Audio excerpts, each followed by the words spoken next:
ha declarado directamente en contra del Ministerio Público, de la Fiscalía de la Nación. Vamos a escuchar el fragmento en el que el señor Adriancén habla de persecución política.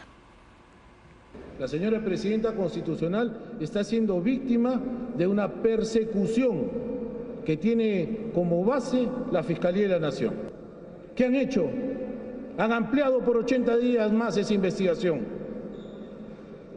Por eso, la defensa, en ejercicio correcto, ha pedido un control de plazos. ¿Y cuál fue la respuesta? Presentar una acusación constitucional.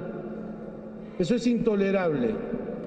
Eso es una persecución que denunciamos aquí y que confiamos que el primer poder del Estado, el poder legislativo, no va a dejar pasar por alto.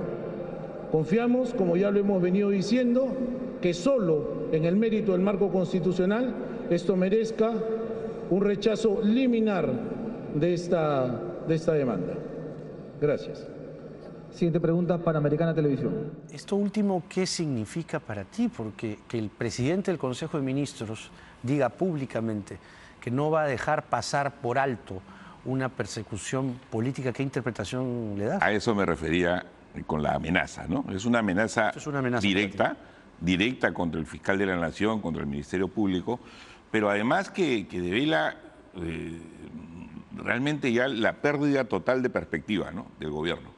O sea, cualquier abogado, inclusive aquellos que no litigan, saben perfectamente que cuando tu abogado, el penalista, claro, lo sabe mejor aún, plantea un control de plazos, lo que le estás diciendo a la Fiscalía en la instancia que sea es, oye, resuelve ya. Ok, lo que está haciendo la Fiscalía es resolver. Okay, resuelvo ya. O sea, no tiene nada de raro en absoluto. Pero por angas o por mangas, si no resuelve, ¿por qué no resuelve? Y si resuelve, ¿por qué resuelve? Y además creo que el comportamiento del Ministerio Público, al contrario, está siendo bastante mesurado, bastante, digamos, yo creo que lo suficientemente alturado para manejar esto. Yo he participado en una diligencia la semana pasada. Sí. Y el Ministerio Público, debo decirlo, o sea, ha tenido a través de sus fiscales, o sea, un comportamiento sumamente mesurado, muy calmo inclusive y paciente con la defensa de Boluarte.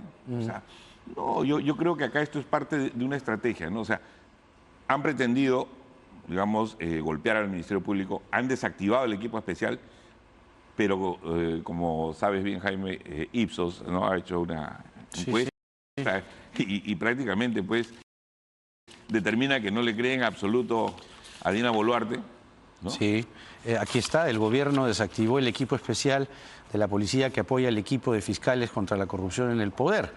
¿Está de acuerdo con que haya sido desactivado o cree que debería reactivarse?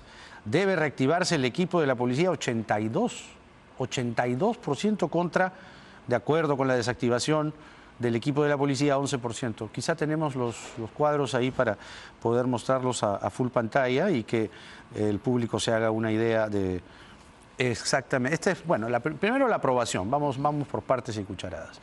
La aprobación está en 18, 78 desaprueba. Ojo, no es la aprobación per se presidencial, que según IEP está en 5%, sino la aprobación o desaprobación del gobierno de Dina Boluarte en la lucha contra la delincuencia. Es decir, jalada totalmente, jalado el gobierno. El siguiente cuadro, por favor, tiene que ver con...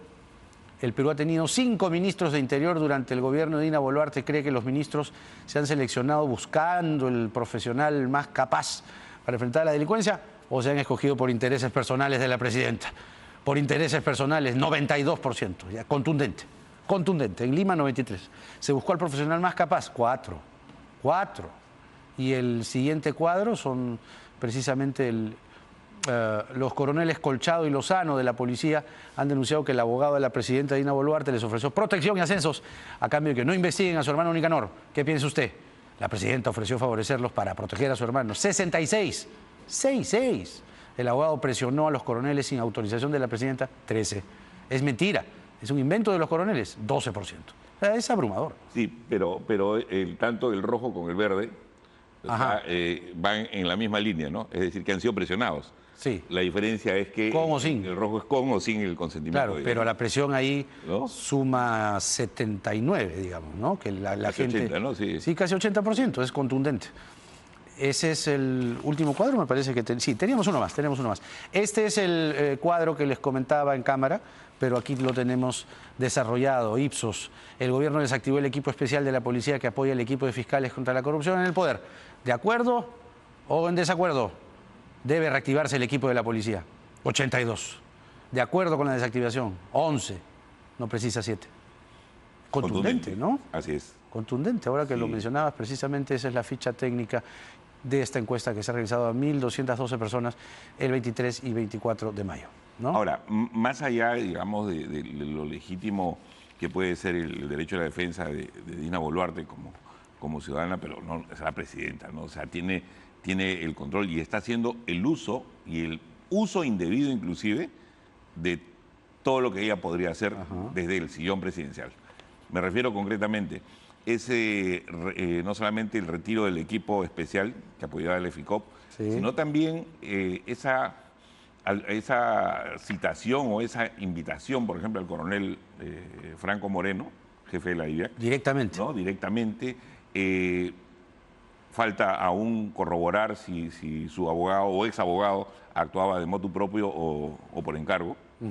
La hipótesis de la Fiscalía es que actuaba por encargo, claro, ¿no? Y eso está en investigación. Ahora, el argumento que ha usado el gobierno, lo usó el exministro Ortiz, refrendado por la presidenta de la República, tiene que ver con que se duplicaban las funciones y eso te toca un poco a ti en la gestión como ministro, porque decían que eso estaba mal hecho, que había una duplicidad tanto en DIVIAC como en el equipo especial. ¿Qué tienes que responder? Nada, que toda la gente que ha participado y participa ahora en el desmontaje, ¿no? del equipo especial y todo ese ataque, es gente que está ahí desde la época de Castillo, ¿no? Ajá. ¿Hay ¿Encuentras alguna relación? Claro, ahí? hay mucha relación. Lo que sucede es que los que estaban antes estaban en contra del funcionamiento del equipo, pero quizá no eran tan osados o tan avesados como los que están ahora, ¿no? Que prácticamente no tienen el mayor cuidado. Ahora, porque se sienten también respaldados por un sector importante del Congreso, ¿no? Pero digamos que yo creo que no ha variado mucho, ¿no? Esto es una etapa, digamos, de la más cruda, de la más terrible de Castillo, pero recargada aún, ¿no? Reloaded, claro. Pero, a ver, hay un punto que sí entiendo, considero, es atendible para hablar en estricto de lo que dice la Constitución. Según el artículo 117, que ha sido un argumento que ha expuesto el gobierno hoy día, solo se puede acusar, y eso es verdad, repiten el artículo, solo se puede acusar por traición a la patria, impedir las elecciones, impedir el funcionamiento del Congreso, o sea, son cosas muy objetivas y específicas. Pero al plantear el fiscal de la Nación, el doctor Villena, una acusación constitucional contra la presidenta, ¿no está incurriendo o vulnerando ese artículo 117 de la Constitución para ti? En absoluto. ¿Por qué? A ver, la Constitución, aquellos que digamos, tratan siempre de objetar las modificaciones o un cambio constitucional inclusive, ¿no? Una asamblea constituyente. Dicen que hay que preservar la Constitución y lo que hay que hacer es interpretarla cada vez distinto. Eso es lo que no está escrito en piedra. ¿no? Exacto, ¿no? Que la interpretación es lo que va, digamos, variando, ¿no? Ajá. Ya hay un antecedente que es el de Castillo, pero sin embargo, creo que el espíritu de la ley, el espíritu de la Constitución, no es proteger la institución presidencial de las investigaciones por corrupción.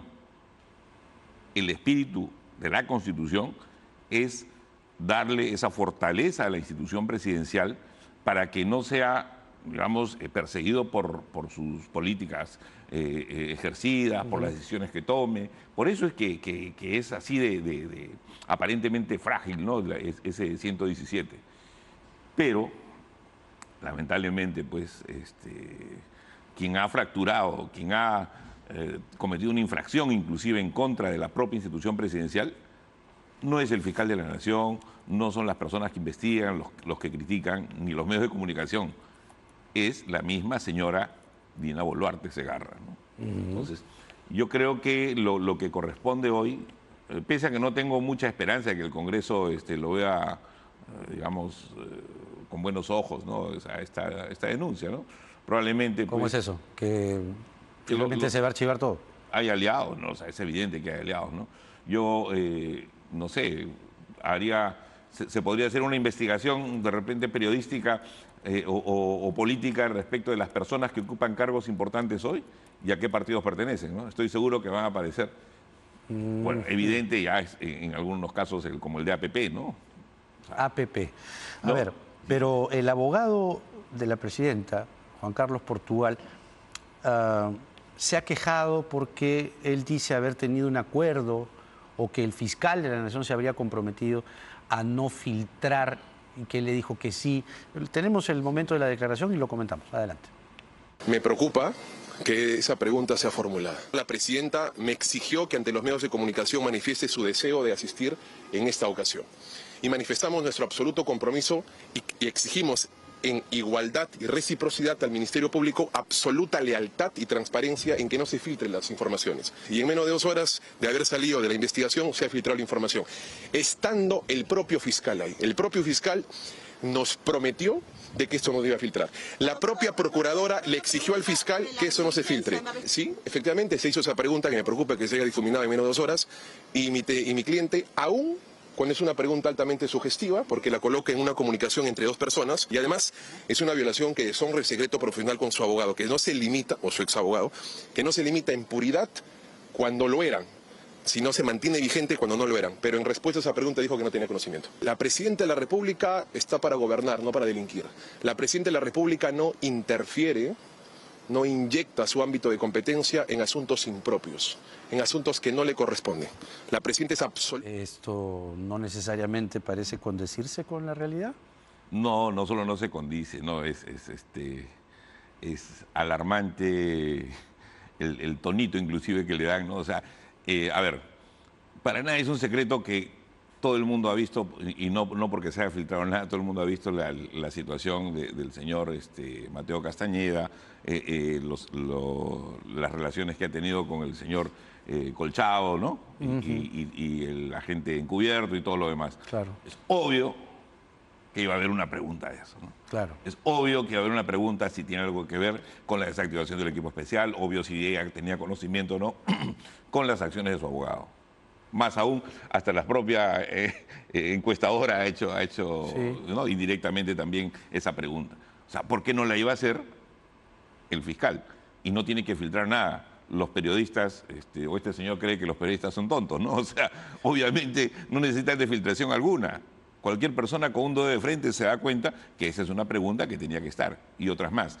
Lo que pasa es que es parte de una estrategia justamente de la mentira, ¿no? O sea, una estrategia... Una estrategia de la mentira. Sí, una estrategia desleal, y yo exonero de responsabilidad a los ministros y exonero de responsabilidad a sus abogados, y creo que la responsable de esto es Dina Boluarte, ¿no? Y ella tiene que, o sea, ser pues lo suficientemente responsable y empezar a dar la cara, ¿no? La ausencia de más de 40 días, ¿no? de declaración a la prensa, la ausencia no solamente de hacer política, sino la ausencia de gobernar. El señor dice, ella gobierna, ¿no? O sea, no sé dónde, ¿no? ¿Quién gobierna para ti? Nadie. Nadie. Bueno, Nos dicen que el Congreso. el Congreso, obviamente, como hay un viejo refrán en política, no se pueden dejar espacios vacíos, ¿no?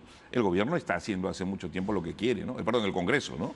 El Congreso prácticamente le pone la agenda al Ministerio de Economía, a los demás ministerios, hoy quiere hacer fusiones de entidades, y, o sea, todo lo que quiere está haciendo el Congreso, y bueno, porque el gobierno se lo permite, ¿no? Claro.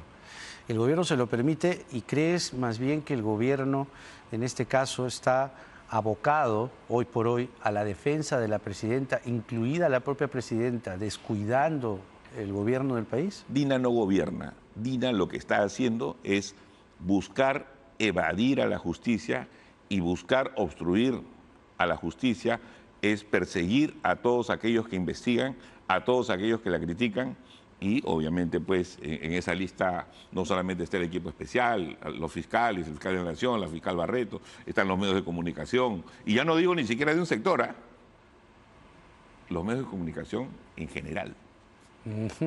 ¿Y qué clase de peligro adviertes?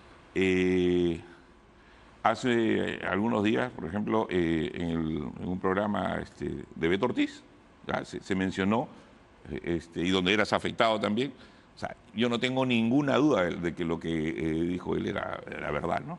O es verdad, ¿no? O sea, eso es delicadísimo. Tiene prácticamente maniatada, no puedo generalizar, pero sí creo a un sector importante también en la gestión pública y hasta en la policía, ¿no?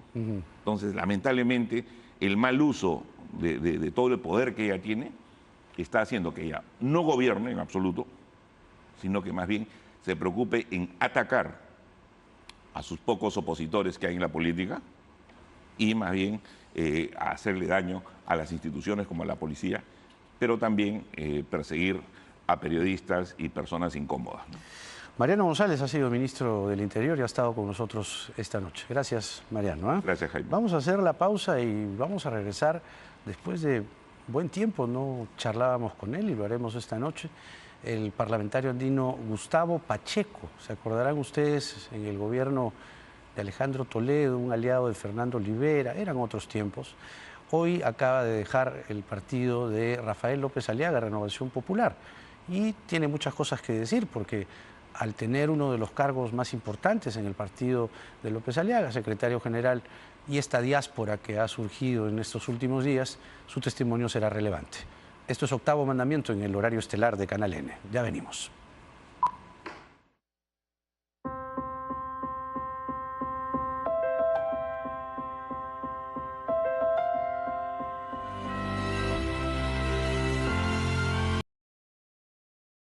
Esta noche. Señor Pacheco, ¿cómo está usted? Encantado de saludarlo después de mucho tiempo. Así es, así es. Ahora, ¿qué ha pasado? A ver, si puede contarnos, no sé si la trastienda, pero no, más bien sería interesante conocer algunos detalles porque hay frases sueltas, declaraciones dispersas o aleatorias de que aquí hay una monarquía, aludiendo claramente a López Aliaga, ¿no? ¿Qué ha pasado? Mire, yo desde el 2008 milito en Solidaridad Nacional, partido del doctor Castañeda Locio. Él me invita al partido después de que el 2006 terminó la inscripción del Frente Independiente Moralizador. Entonces yo llevo 16 años en el partido. Falleció el doctor Castañeda Locio y antes que falleciera hubo un traspaso en el Congreso del partido, Solidaridad, y la refundación posterior. Entonces hubo cambio de presidente y yo terminé siendo elegido como secretario general del partido y me tocó refundar el partido y convertirlo en Renovación Popular, pero bajo mi responsabilidad, según estatutos. Ya. Me tocó cambiar estatutos, cambiar el logo, el nombre del partido, todo un trámite en plena pandemia, luego ser jefe del plan de gobierno y después participar en las listas. Entonces, convoqué al almirante Montoya, almirante Cueto, soy amigo del almirante Montoya 20 años. ¿Usted armó el partido en buena cuenta? En la pandemia, en la parte estructural, sí. El APRA no lo consiguió y no participó. El PPC tampoco y el FIM tampoco. Y nosotros lo logramos. ¿Y por qué esta diáspora? Ya, esa fue la primera gesta. Sí. Luego me tocó dejar la Secretaría General para abocarme al tema supranacional, porque mi especialidad es el derecho internacional, la geopolítica. Entonces me fui al Parlamento andino porque yo creo en la reintegración andina. Mi trabajo nacional ya terminó y eso fue mi último aporte a la democracia peruana. En ese sentido, la semana anterior se inscribió un reglamento en la Oficialía Mayor y en ese reglamento se recogía una reforma del estatuto del partido, donde el Congreso del partido excluye a los parlamentarios andinos como parte de la bancada. Ahí usted entonces se empieza a sentir literalmente excluido. Y claro, es literal y entonces digo, me voy y presento mi carta de renuncia como afiliado. Antes. Y no, hay un latinazgo jurídico que dice contra factum non est argumentum. Los hechos ya no requieren demostración, los hechos son los hechos. ¿Y cómo se siente entonces ahora? Tranquilo. ¿Con López Aliaga? Tranquilo, sí, yo creo que ha habido un tema administrativo, político, que con el paso de los días, semanas, meses, años se compondrá. ¿Y qué quiere decir monarquía? En palabras de Jorge Montoya. Hay que preguntarle lo que usted quiso decir. le ha preguntado? No, yo soy muy amigo de él y trabajo con él, pero no. Yo tengo los mejores deseos y bendiciones para que los que continúan con el proyecto vayan para adelante. No tengo ningún problema. Es más, el último momento en que estuvimos juntos, toda la bancada con el presidente del partido, fue en la investidura del nuevo presidente del Consejo de Ministros, el primer Adrián Cien. Todo iba con normalidad. Ya, pero concretamente, ¿qué ocurre con el señor López Aliaga? Porque lo que se ve o se desprende, como dice contrafactum, No es argumento. Ya, por eso. Entonces, los hechos lo que dicen es, acá hay una monarquía, nos retiramos. De ahí sale un comunicado de Renovación Popular diciendo, no, si se van de la bancada también se van del partido, prácticamente fuera. Entonces, lo que se deja ver o se trasluce allí es un enfrentamiento interno, un encono interno que podría estar, y usted me lo dirá, promovido por el propio actual alcalde de Lima. ¿Monarquía qué es? Monarquía es una cosa vertical, a usted que le gusta el derecho internacional. Desconozco, yo prefiero la democracia, el honor y la democracia. Mire, yo no he estado vinculado desde que dejé la Secretaría General a las actividades internas del partido. Mi oficina está en Bogotá, en Colombia, la oficina central del Parlamento Andino, y mi trabajo es de integración regional. Entonces, 3 semanas al mes estoy fuera del país y estoy una sola semana aquí. Entonces, no he visto... Pero ahora hay WhatsApp, hay... Sí, estamos Zoom. totalmente conectados, ¿no? Ya. Pero mi trabajo no está dentro del legislativo peruano. Ya, pues si usted tuviera que responder en palabras sencillas por qué se fue de Renovación Popular, ¿qué diría? En mi caso, Sí. porque me excluyeron de la bancada. Pero eso es una muestra de, en fin, de no reconocerlo, de lo que pasa, marginarlo. mire, lo que pasa que yo, Jaime, mire, lo que pasa es que llevo 51 años en la política. Toda mi vida, desde niño, he estado en la política. Y entonces yo he visto llover para arriba. Nada me extraña. Y en este caso, ¿qué cosa es lo que no le extraña? No me extraña, en política no existen las recompensas. En política no existen, muchas veces no priman las buenas formas. Ajá. En política se impone la realidad, ¿no? Hay una sustracción de la materia, de la filosofía. Pero en política las formas cuentan. En política, en diplomacia, las formas son el fondo. En política se ha perdido la forma y se ha perdido el fondo. En Renovación Popular también. En política en general, desde que Que no incluye tenemos Renovación Senado, Popular. desde que no tenemos Senado, la clase política ha ido cayendo. Ahora va a volver el Senado, eso me alegra mucho. Ajá. Eso de que se han perdido las formas incluye al partido que acaba usted de dejar. No, mire, yo tengo En muy todo, buenos, dice usted. tengo muy buenos recuerdos. Gracias a Renovación Popular hemos conjurado el golpe de Estado del 7 de diciembre. Todas las fuerzas, Con mayor razón. todas las fuerzas Alguna políticas. decepción debe usted tener. Y yo saludo esta declaración que ha mencionado el presidente del partido, en el sentido de que si no hubiera existido la bancada de Renovación Popular, liderada por el almirante Montoya, el Perú se hubiera complicado mucho más, ¿no? Entonces, se ha hecho este trabajo importante y no quiero mirar hacia atrás, quiero mirar hacia adelante. Y mi trabajo es más que político, es geopolítico ahora. Ahora, un parlamentario andino, que además recibe un sueldo del Estado, Sí, ¿qué hace exactamente? sí. Porque más de una vez Sí. se ha señalado que el cargo debería desaparecer y que eventualmente parlamentarios aquí cumplan esa representación y regresen. Sí. ¿El cargo de parlamentario andino a estas alturas de la vida es necesario? Sí, claro. ¿Por qué? ¿Qué ha hecho usted, por ejemplo? Sí. Hace 20 años soy autor de la ley como presidente de la Comisión de Relaciones Exteriores, hace 20 años, de que se elija por voto popular a los parlamentarios andinos. Bueno, Porque eso ocurre. el Acuerdo de Cartagena nos obliga, pues como tratado, los países tienen que respetar los tratados de los que son signatarios. Y entonces 2006, 2011, 2016 y 2021 hemos elegido parlamentarios andinos. ¿Cuál es la diferencia? Cuando se envía alguien del Congreso nativo al Parlamento andino, muchas veces hay lo que se llama turismo parlamentario. Porque entonces se turna y dice, oye, ¿viajas tú? ¿Quién viaja? ¿Quién quiere? Pero eso es sortean. juicio del Parlamento andino. No, sortean. Lo hacen de otra manera también. Bueno, sortean A la quién va. China, ¿no? ¿Quién va? ¿Quién va? Y entonces, en cambio, ahora no. Usted me puede decir, oiga, ¿usted a qué se dedica? ¿Qué ha hecho? Porque tengo responsabilidad exclusiva y, por supuesto. Mire, acabamos de cumplir 55 años en el Acuerdo de Cartagena. El 26 de mayo, hace 2 días. Tenemos arancel cero. Podemos exportar e importar entre los países andinos arancel cero. Precursores del Tratado de Libre Comercio. Hemos multiplicado hasta por 500 nuestro comercio intrarregional desde el Acuerdo de Cartagena. Luego, tenemos pasaporte común.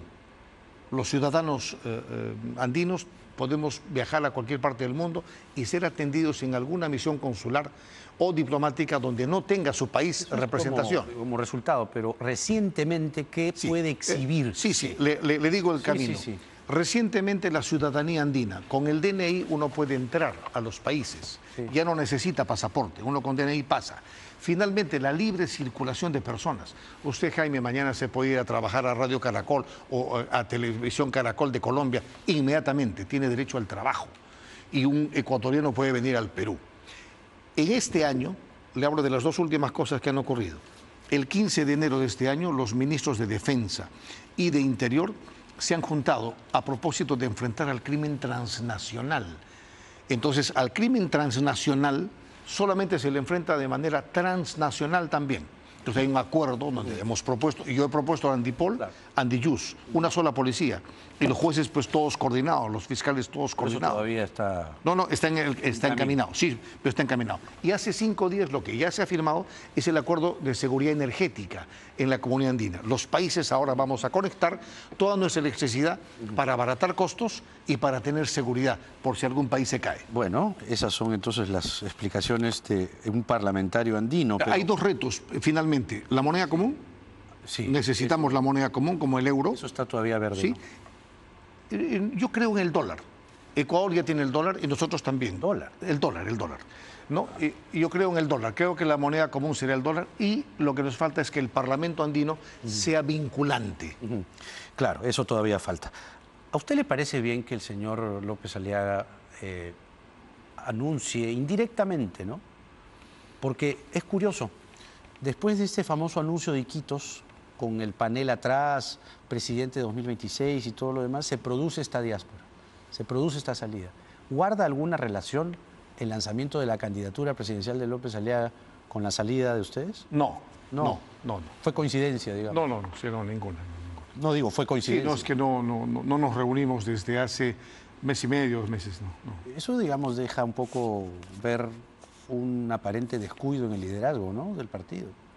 No me corresponde a mí decir los temas nacionales, ¿no? El almirante Montoya es nuestro vocero, él tiene que manifestarlo. Temas nacionales tienen que ver porque usted es peruano, ¿no? Sí, claro, soy andino.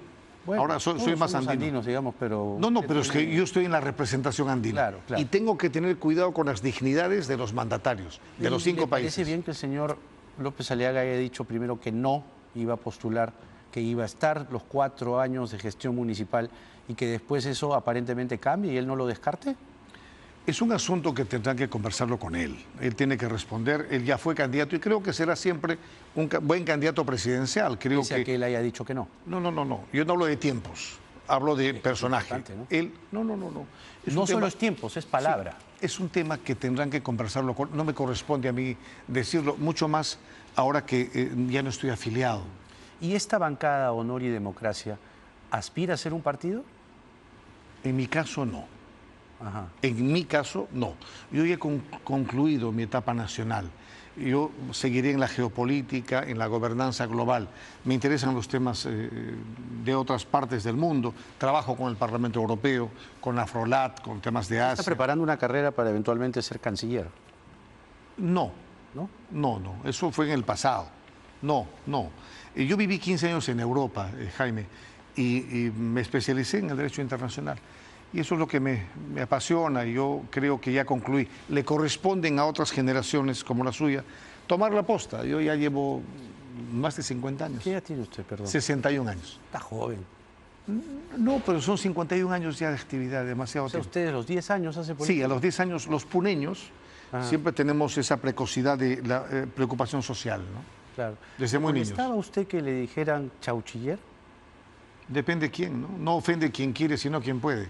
Creo que fue en el Congreso que se lo dijeron. No fue a mí. No fue a mí, no fue a mí. ¿No? Fue a otra persona. Pero se hizo conocido el argot. Luego fueron modulando el tema. Mire, a mí me han dicho de todo menos ocioso, ni perezoso, ¿no? ni corrupto, ni a Masúa, ni a Mayuya, ni a Maquella. A mí me han dicho de todo. En 51 años, Jaime, me han dicho... Ay, si yo le contara todo lo que me han dicho. Pero lo que más la gente recuerda es ese Escudero. término, ¿no? Escudero me llama en la calle, ¿sí? Y chauchillero. No, pues no, depende de quién quiere insultarme, Jaime. No si usted quiere poner esa palabra, no me preocupa. Sino que es parte del argot popular, ¿no? El argot suyo. A mí la gente en la calle no me dice eso. No le dice. No, me lo dice usted. No, yo recojo el... Porque ¿de dónde usted recoge? Dice de... No, ¿de dónde? ¿De dónde? No, hace 20 años. No. Decía, creo que decía me parece que Vitocho García Belaúnde se lo dijo en algún momento en una sesión del Congreso. No, Vitocho es mi amigo, es mi hermano. Ah, ya. ¿Le molesta entonces? No, tampoco, no, sino que eso pinta los labios de quien lo dice. No, mi trabajo es reproducir lo que se señala en el argot popular y yo recuerdo mucho eso, esa frase. ¿Por qué razón? Yo no sé por qué. No, porque en el fondo usted, como me dijo hace un momento, en el pasado, sí, aspiraba a ser canciller. No, yo no aspiraba. ¿Cómo que aspiraba? No. Yo fui presidente de la Comisión de Justicia. Fui presidente de la Comisión de Relaciones Exteriores en dos oportunidades. Claro, sí, lo recuerdo. Y fui vicepresidente del Congreso. Tuve una actividad muy fuerte y muy dura, porque me tocó, Jaime, recordará usted, defender un gobierno muy impopular, un gobierno indefendible. Por eso le decían Escudero, pues, ¿no? Sí, en claro. La calle le recuerdan eso. Bueno, es lo que me dicen, ¿no? Claro. Es lo que más ¿Y escucho. se siente bien? No, me han dicho de todo. A mí me gusta que me digan Gustavo, ¿no? Gustavo Pacheco, que es parlamentario andino y ha tenido además el enorme detalle de poder explicarnos con más prolijidad que pocas veces se hace en televisión de un trabajo de parlamentario andino, porque mucha gente incluso no lo... casi votan porque, en fin, hay que votar y cuadran... ¿Usted cree que han votado por mí así? No. Pero usted me dice antes que yo era conocido. Porque yo he preguntado, creo que era uno de los más conocidos en la candidatura para parlamentario. 1.200.000 yo votos. Preguntaba mucho, Jaime. No es la cantidad, es lo que se entiende, por eso le explicaba, que es bueno saber qué hace un parlamentario andino, porque muy poca gente sabe lo que hace un parlamentario andino. ¿Es como un congresista? Sí, pero claro. De 5 países. Exactamente. Eso es todo. Exactamente. Entonces les decía que Gustavo Pacheco, que es parlamentario andino y que ahora conforma la bancada Honor y Democracia, ha estado con nosotros esta noche. Yo le agradezco mucho. Será un honor volver a verlo. Claro que sí. Le deseo éxito siempre. Gracias a usted también. Vamos a hacer la pausa y regresamos con Luis Roel, que ha sido congresista, y el abogado penalista Francisco Álvarez, a propósito de el escenario del Congreso, ¿no? Hemos recorrido el escenario y hemos mostrado y explicado cómo van las cosas para la presidenta Boluarte en el espacio del Ministerio Público. Pero ahora hay aproximadamente 14 denuncias que acumula hasta el momento la presidenta en el seno de la Subcomisión de Acusaciones Constitucionales. Esto es Octavo Mandamiento en el horario estelar de Canal N. Ya regresamos.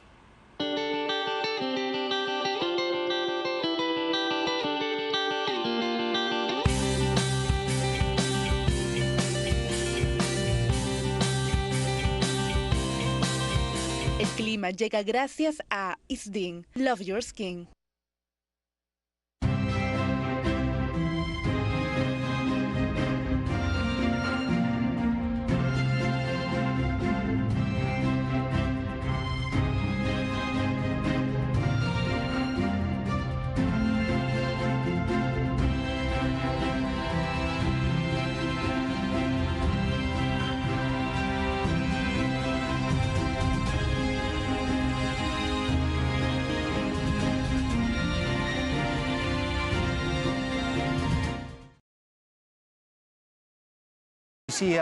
Cerca de la Embajada de Israel en la capital mexicana durante una protesta por los ataques israelíes contra la ciudad de Rafah en el sur de la Franja de Gaza. Según la agencia France Press, los manifestantes, algunos de ellos encapuchados, lanzaron piedras y bombas incendiarias contra un escuadrón policial que les bloqueó el paso hacia la sede diplomática en el acomodado sector de Lomas de Chapultepec, reporta la France Press.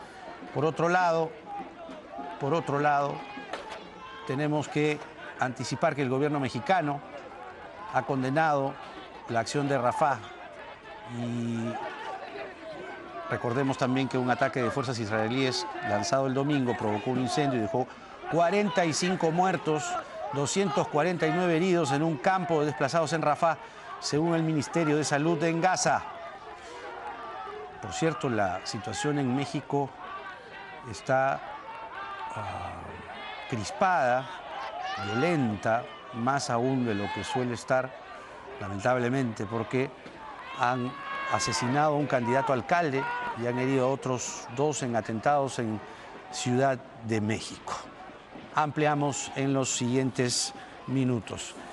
Como les decía, nuestros invitados hoy, el excongresista Luis Roel Alba y el abogado Francisco Álvarez. ¿Cómo les va? Muy buenas noches. Buenas noches. A manera de disclaimer, usted ha sido abogado de Sada Goray, ¿verdad? Sí. Sí. Para el tema de Mauricio Ferrandini en un momento también lo podemos tocar, pero quería comenzar con el escenario del Congreso. El escenario del Congreso tiene, según ha informado la presidenta de la Subcomisión de Acusaciones Constitucionales, Lady Gamones, 14 denuncias constitucionales.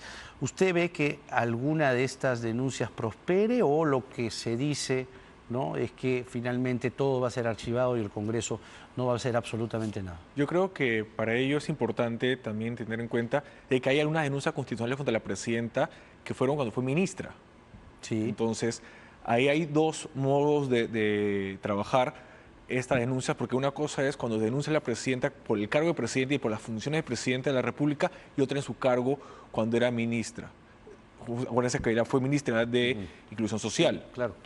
Entonces, esos 2 grupos van a tener que tener un tratamiento distinto respecto a si se le aplica o no el artículo 117, que establece un limitante. Y sobre el 117 también hay que tener bastante cuidado, porque el 117 dice que se prohíbe la acusar a la presidente en funciones, salvo en ciertos casos. Pero en el caso de la denuncia constitucional, la interpretación que se puede llevar es de que se puede llevar la acusación hasta inclusive antes del Pleno. Es decir, tú puedes declarar la admisibilidad, la procedencia, llevar lo que es el informe de acusación, llevar la investigación hasta ahí queda. Y hasta que se forma la comisión acusadora, que es previo a llevar al Pleno, al voto. Que el artículo 117 solo señala el acusar, pero todos los actos previos que preceden a la comisión acusadora, que presenta la acusación constitucional propiamente dicha ante el Pleno del Congreso, para la votación de 87 votos, se pueden realizar. Y de esa manera tú sí puedes investigar e inclusive convocar a la presidenta a la subcomisión de acusaciones constitucionales primero y luego a la comisión permanente para que realice su defensa. Eso sí se puede. Eso sí se podría hacer. Pero ¿cuál es el problema que yo veo? Que este Congreso de la República puede tener una interpretación cerrada. ¿En qué sentido? Van a decir, no, se prohíbe la acusación. Por lo tanto, hasta que el Tribunal Constitucional no se pronuncie, y ojo, la presidenta todavía no ha presentado la demanda competencial que la semana pasada acordó por Consejo de Ministros, aún el tribunal no tiene la demanda para poder interpretar el artículo 117. Claro. Y es muy importante esa interpretación. ¿En qué sentido? Por 2 ámbitos. Tanto en este ámbito que estamos conversando en materia constitucional del procedimiento de acusación constitucional, como también en el proceso penal, porque se tiene que saber hasta dónde el fiscal, el Ministerio Público, puede llegar en investigar a un presidente en funciones. Claro. Porque hasta ahora hay interpretaciones que son diferentes y diversas. Claro, pero entre esas interpretaciones diferentes y diversas, como señala el excongresista Roel, están los precedentes. ¿Y no cree usted que con el caso de Pedro Castillo se sienta un nuevo precedente? Y es curioso porque quienes entonces decían, sí debe ser investigado Castillo, hoy más bien dicen que hay que archivar todo, que no comprende ni siquiera una investigación. ¿Qué piensa usted? Bueno, claramente eso obedece a que el ámbito político se va moviendo de acuerdo a los intereses. Por un lado, no hay que dejar de lado el hecho de que muchos congresistas tienen ciertos conflictos y parece ser que en su entorno sería más favorable que la presidenta en ejercicio se mantenga en el cargo. Pero hay que distinguir, Jaime, lo que sucedió en el caso de Pedro Castillo. En ese momento la discusión era que antes de Pedro Castillo no había ningún presidente de la República que había sido siquiera investigado. De hecho, a Zoraida Ábalos la cuestionaban porque decían de que debía no solamente de abrir la investigación preliminar, sino conducirla. Claro. Entonces, en su momento, la Corte Suprema, en una tutela de derechos formulada por el presidente Castillo, zanjó la discusión a través del juez Checkley y dijo que, en virtud de lo establecido y por la interpretación del artículo 117, el presidente sí podía ser investigado por lo menos a nivel preliminar. Entonces, ¿no cuenta la interpretación de la Corte Suprema en este caso? Porque esto es diferente, porque estamos hablando de que la Fiscalía de la Nación está presentando una acusación constitucional para llevar a la presidenta Dina Boluarte a la segunda etapa de un proceso penal, que es lo que se conoce como investigación preparatoria. Por eso es que hoy en día la Corte Suprema se ve en un escenario diferente. El Tribunal Constitucional también se va a ver en un escenario diferente, que justo conversábamos con Luis al inicio, ¿no? Son supuestos totalmente diferentes que el Tribunal vamos a ver con una composición diferente, política diferente y personal diferente, mantiene una posición conservadora, como en su momento lo tuvo el colegiado anterior, o si decide zanjar la discusión en este momento. Ahora, pero sí es importante, a partir del Tribunal Constitucional, que la demanda competencial, a decir de muchos juristas y expertos en la materia, es o sería un manotazo de ahogado, en tanto es el caso personalísimo de la señora presidenta, Claro. puesto en el nivel del mayor garante de la constitucionalidad del país. Como se dice, puede ser de que en este caso no le den la razón a la presidenta, pero esa es una oportunidad importantísima que el Tribunal Constitucional se pronuncie. ¿Por qué? Tal vez no en favor de la presidenta o en el caso especial de la presidenta, pero sí para interpretar un artículo que lamentablemente no ha estado interpretado hasta este momento de manera contundente sobre hasta qué punto el artículo 117 te permite acusar en los diferentes ámbitos, porque la Constitución política no solo es un tema en el ámbito penal, sino también de los aforados del artículo 99 de la Constitución, donde se encuentra la presidenta de la República. Claro. Y ahí también se le permite acusar constitucionalmente. ¿Cómo interpretas ese artículo 99 con el artículo 117? ¿Hasta dónde puede llegar la acusación constitucional? ¿O podría haber una contradicción? Más que una contradicción, lo que nos permite es que el Tribunal Constitucional pacifique una interpretación. Es decir, que frente a todas las interpretaciones que hay del Ministerio Público, del Poder Judicial, del propio Congreso, puede llegar a una interpretación coherente, sistemática, unitaria, y que todos, al final de esa interpretación, la cumplan. Porque ¿cuál es el problema? Si cada uno interpreta como quiere, tenemos un desorden. Y cada uno hace lo que quiere. Lamentablemente, hoy en el país, las instituciones, sus titulares, hacen lo que ellos consideran que interpretan en favor de ellos, claro, en vez de interpretar conforme a lo que la Constitución les manda. Claro. Vamos a hacer una breve pausa y tenemos todavía varios minutos para seguir hablando de este y otros temas, porque es cierto lo que dice el excongresista Roel, ¿no? Podría haber una contradicción constitucional, si el término lo cabe, entre lo que es una denuncia constitucional y la acusación a la presidenta per se. Esto es Octavo Mandamiento en el horario estelar de Canal N. Venimos enseguida. Es fin de mes. Todos planean el after office, el finde, los viajes, los pagos. Pero en Recursos Humanos la hoja de cálculo de sueldos se colgó y no se guardó. Todavía hay empresas que se meten con el mejor día del mes. Mejor contrata Rexmas, el sistema automático de pago de planillas, gestión de boletas, vacaciones y contratos que tu empresa merece. ¿Ya tienes todo listo para el mejor día del mes? Rexmas. Hacemos simple el mejor día del mes. Conoce más en rexmas.pe. Invitamos a dos expertas a comprar la misma lista de productos. Una en Plaza Vea, la otra en el...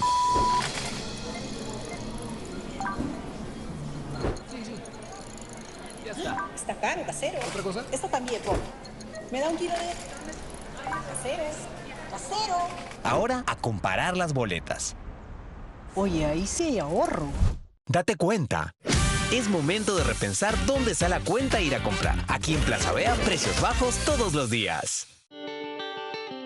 Vive la experiencia del MBA, que marca la diferencia. MBA de ESAN, Profesionales sin Fronteras.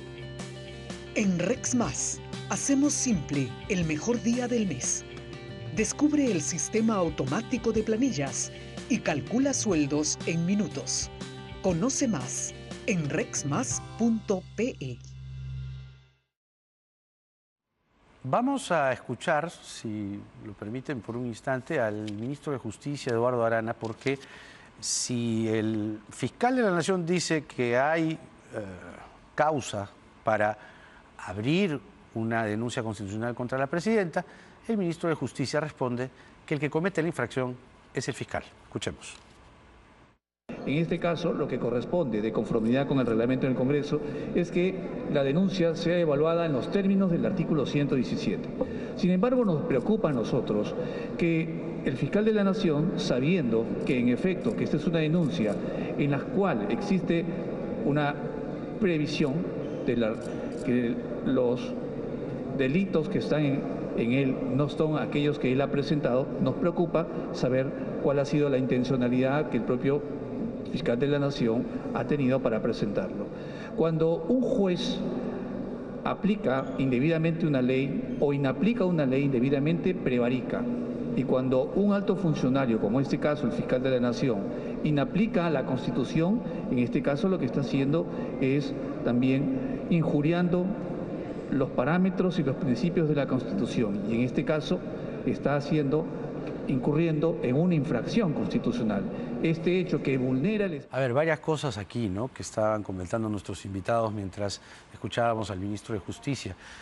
¿Es exacto, está de acuerdo a ley lo que el señor Arana está mencionando? No, para nada, porque ya hay antecedentes de denuncias constitucionales contra presidentes de la República en funciones, porque la potestad que tiene, según la Constitución de la República, de la acción penal y la investigación penal, le corresponde al Ministerio Público. Ahí no hay distinción de presidente, alto funcionario o persona natural. Para empezar, en cuanto a la función del Ministerio Público en la Constitución. Y luego, el artículo 99 y 100 de la Constitución permite al fiscal de la Nación acusar constitucionalmente a los aforados del artículo 99, entre ellos la Presidencia de la República. Y además, el artículo 89 del reglamento del Congreso de la República establece que hay 3 legitimados para presentar denuncias constitucionales. Cualquier congresista en funciones, cualquier afectado por una función de un acto funcionario. Y el tercero, el más importante, el fiscal de la Nación. Entonces el ministro Arana creo que ha hecho una defensa... Una inexactitud. Una inexactitud en donde aquí prevalece, creo que la defensa política más que la defensa técnica.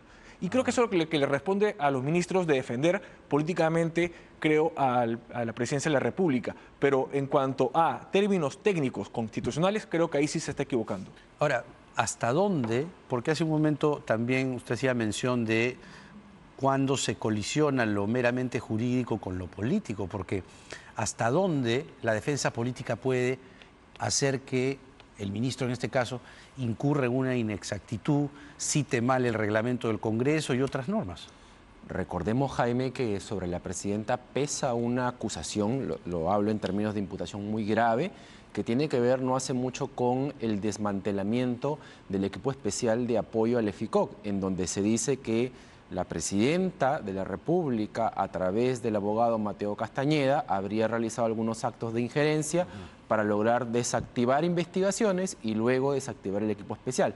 Ahora, con este hecho de presentar la demanda competencial, suena más bien un segundo capítulo en donde la presidenta está utilizando ese gran poder que tiene a través de sus ministros para presentar una demanda competencial en un tema que hoy en día la única persona interesada es ella, porque si el Tribunal Constitucional falla a favor de la interpretación que ella está buscando, esto es, que no puede ser investigada vía investigación preparatoria, finalmente toda posibilidad de que el Ministerio Público avance su investigación va a quedar detenida. Claro. Hay que tener mucho cuidado con lo que viene haciendo la presidenta, porque creo que no se está dando cuenta que ese contexto político puede marcar una nueva línea de investigación para los fiscales.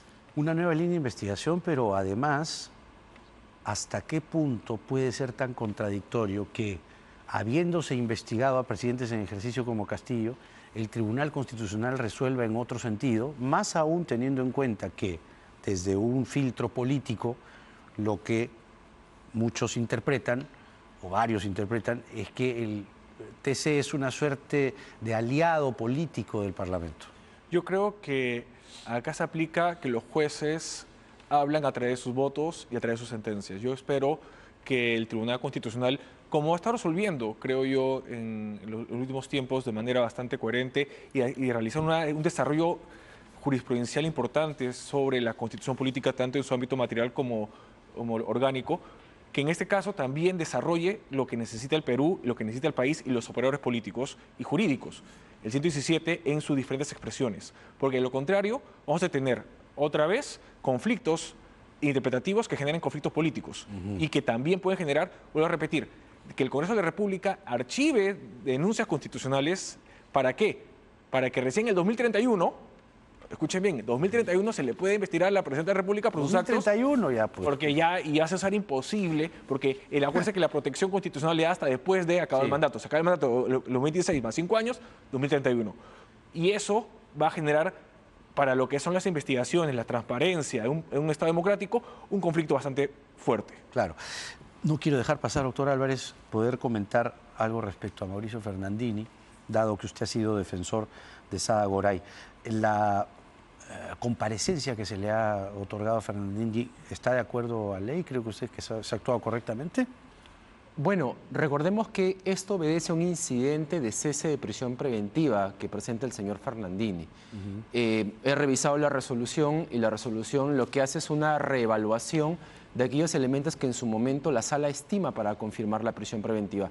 Y básicamente analizan dos temas. Primero, que el arraigo familiar y personal de Mauricio Fernandini sí estaría hoy en día debidamente acreditado con la nueva información presentada y además que se ha podido documentar debidamente los problemas mentales que tenía su hermana y la cercanía con él, y que además su hermana viviría en el mismo domicilio de él. Y lo otro, que es algo muy relevante, tiene que ver con el hecho de que el Poder Judicial esta vez ha considerado que no hay ningún acto de obstaculización. ¿Por qué? Recordaremos que en su momento se le acusaba a Mauricio Fernandini de haber donado los bienes y que esa era una forma de querer extinguirlos. Claro. Y eso hoy en día ya ha quedado revertido. Luis Roel ha sido congresista de la República, Francisco Álvarez, abogado penalista con nosotros. Les estoy muy agradecido por analizar esta situación que enfrenta a la presidenta en dos fueros, el fiscal y el político. Esto fue Octavo Mandamiento en el horario estelar de Canal N, que prosigue al final del día con Diana Seminario. Hasta mañana, que estén muy bien.